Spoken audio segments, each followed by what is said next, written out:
Okay, this may be a prime example of the phrase "you don't take a shit where you eat at." About did the Celtics coach Ime Udoka essentially fumble the bag? Did he blow his opportunity? If you aren't up to speed of what happened, stay tuned. I'm gonna get you up to speed and give you my thoughts and reactions. Let's get it.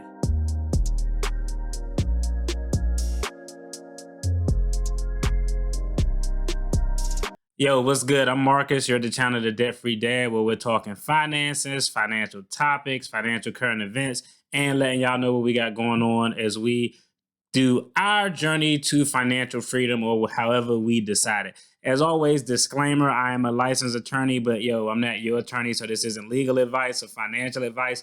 I'm just giving my opinion and takes on issues and letting y'all know what we got cracking in the household of the debt-free dad. So let's go ahead and talk about it. The Boston Celtics coach, or former head coach, or suspended head coach, Ime Udoka, essentially got himself into some, what. So let me give you an update, a quick recap of what happened.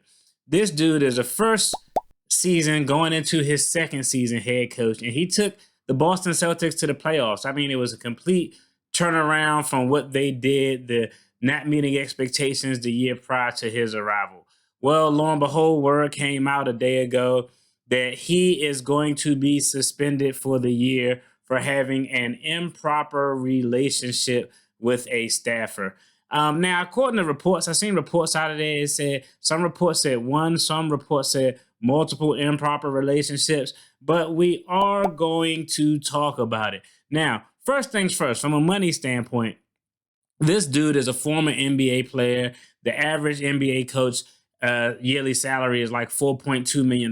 This dude's net worth is $11.5 million. So he's definitely has a job that's paying him a shitload of money, putting him in the upper echelon, the top, 2-3% in the United States. Well, he no longer has that job because of the reasons I talked about earlier. Now, the first question that I'm going to talk about is, why do companies have these policies in place, in the first place? Like, hey, we strictly forbid inter-office, inter-agency, inter-organizational relationships, unless it's like, marriage or something like that. Some companies expressly forbid those relationships. Some companies allow those relationships, but those relationships do have to be disclosed. And oftentimes, if those relationships are disclosed, it may require moving one party to another side of the organization and moving the other party to another side of the organization, because you want to make sure that, one, it visually doesn't look bad.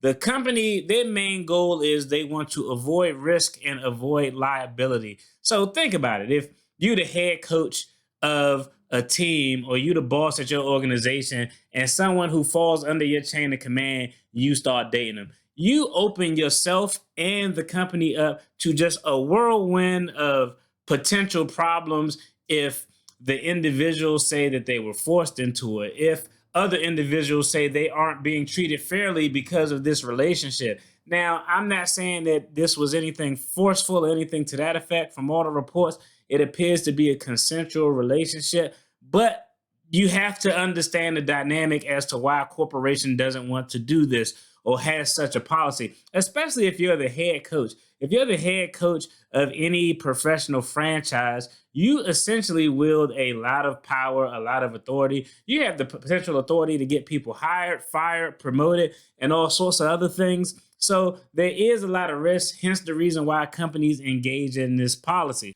Now, the next thing I'm going to talk about, and I'm going to talk about this real briefly, is Nia Long. Everybody talking about, oh, this dude has been in a relationship with Nia Long forever. They have a child together. How could he cheat on her? Like, okay, grow up. One, this is a story about him, not Nia Long. But the most beautifulest and handsomest people in the world can get cheated on in a relationship. Let's just ask the Beyoncés. Let's just ask I'm sure if you find any beautiful woman out there, is a chance that some guy, no matter how stupid or smart the move may have been, they probably been cheated on, and vice versa. There's a bunch of good guys out there who get cheated on. So it's just happened.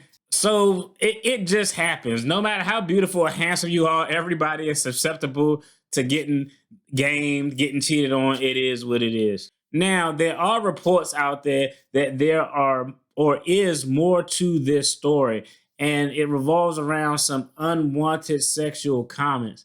Now, we don't know how far any unwanted behavior potentially occurred, if any unwanted behavior occurred, but there are reports that there were some unwanted sexual comments that were made by this head coach to women. So again, this is the company trying to get in front of it to, save themselves, to avoid and reduce their liability, to reduce their exposure. And I know a lot of y'all are thinking, because I couldn't find an open source research, is he suspended with pay or without pay? I couldn't find any articles that expressly say, but I would probably guarantee, I feel fairly confident that he is going to be suspended with pay. $4 million or whatever his annual salary is to the Boston Celtics franchise is nothing but a drop in the bucket. Hey, we're fine with paying you just to go away and don't say anything about it. There may be some type of non-disclosure agreement already in his contract, or he may actually sign a new non-disclosure agreement where we'll pay you this salary as during the course of this suspension, as long as you go away and shut the hell up. So I'm sure if that isn't in place already, one is in place so he doesn't talk about this or anything related to this. And I'm sure if there is any potential legal exposure out there, it would be a smart move for him to shut the hell up anyway, just as a matter of course. Now, Udoka did issue a public apology, which, hey, anybody who was advising him on a PR campaign would say, hey, this is what you need to do. Apologize to the organization. He apologized to his family. Now, the next comment is, was this suspension fair? You have to understand the day and the age and the time frame that we're in. Because I remember years ago as a kid, the NBA commentator Marv Albert was out biting women and he got suspended for a while. Then he was back on TV. Or I remember also when you had Isaiah Thomas, who was the coach for the Knicks, and Stephon Marbury. They had some crazy thing going on. But those were way back in the day, way before the Me Too movement, way before the whole cancel culture. So a 1-year suspension, I mean, just as far as I'm concerned, I think it's fair because the company can dictate how long they want to suspend somebody. You know what I mean? And so that's really a company policy. That's a company call. The one thing that I know the company is going to do is be consistent. So if their policy was employees, no fraternization amongst employees in a sexual manner, I'm sure that, hey, if they're suspending this guy, they probably would have suspended, or probably not suspended, they probably would have fired the water boy who was having sex with the equipment manager. So as long as they're consistent, they're gonna, protect themselves from any exposure, any litigation, because sometimes, the rules for the people who are higher in the organization may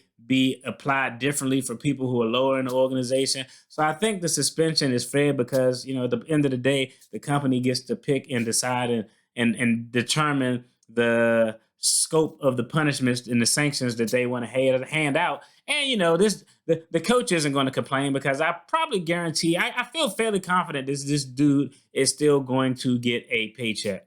Okay, you have a coach who was suspended for a year for consensual sexual relationship with one or more employees at an organization. Okay, now there are some reports of some unwanted sexual comments out there, but we don't have any information, any facts. Let's talk about the person who the Celtics are bringing in to replace this coach, which is probably not the smartest move.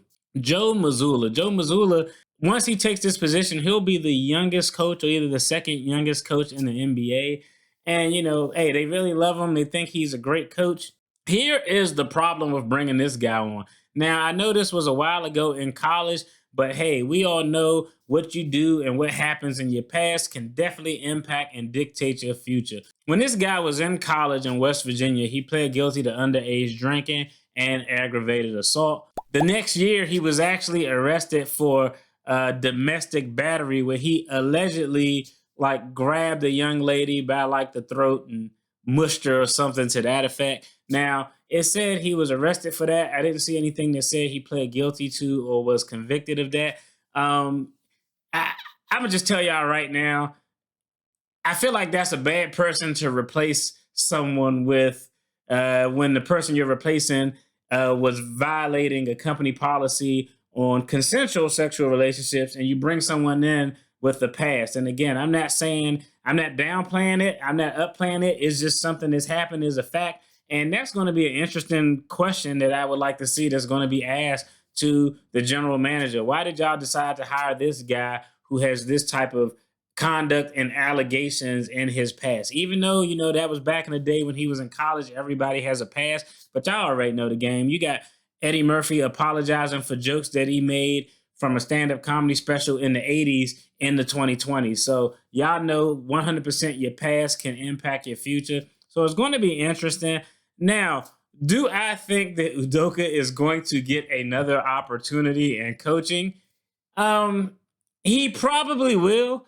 I don't think that he is going to get touched as a head coach for a while, for a long time. I will tell you, the good thing about Udoka is he has really great relationships with some powerful people in the NBA. He came from up underneath the Greg Popovich, San Antonio Spurs, multiple championship Tim Duncan era team. So, hey, if Coach Greg Popovich next year want to bring him on as a lower level assistant to kind of get him back in the mix, I'm sure that Pop can make that happen. But I think for a while he's going to set out. His head coaching opportunities are, I don't know if those are going to come around. Let's check back in 36 to 48 months if that's a possibility. I just think, and y'all already know what I say, hey, this is just my general rule. Hey, a lot of times the example is going to be made with you. So I think that's going to be what this is a case of. Y'all let me know what y'all think in the comments. Y'all think the punishment was fair? Y'all think the punishment was foul? Do y'all think this coach being replaced with a guy who has kind of this checkered allegations of domestic stuff going on in his past, do y'all think that makes sense? As always, make sure y'all subscribe to the channel, like this video, and click that notification bell for more content. Tonight, we are going live and we are talking about life insurance. We're going to give you the game. I got a special guest, an expert in the life insurance game, and we're going to learn how people are using life insurance to become their own bank. Y'all tune in. Peace.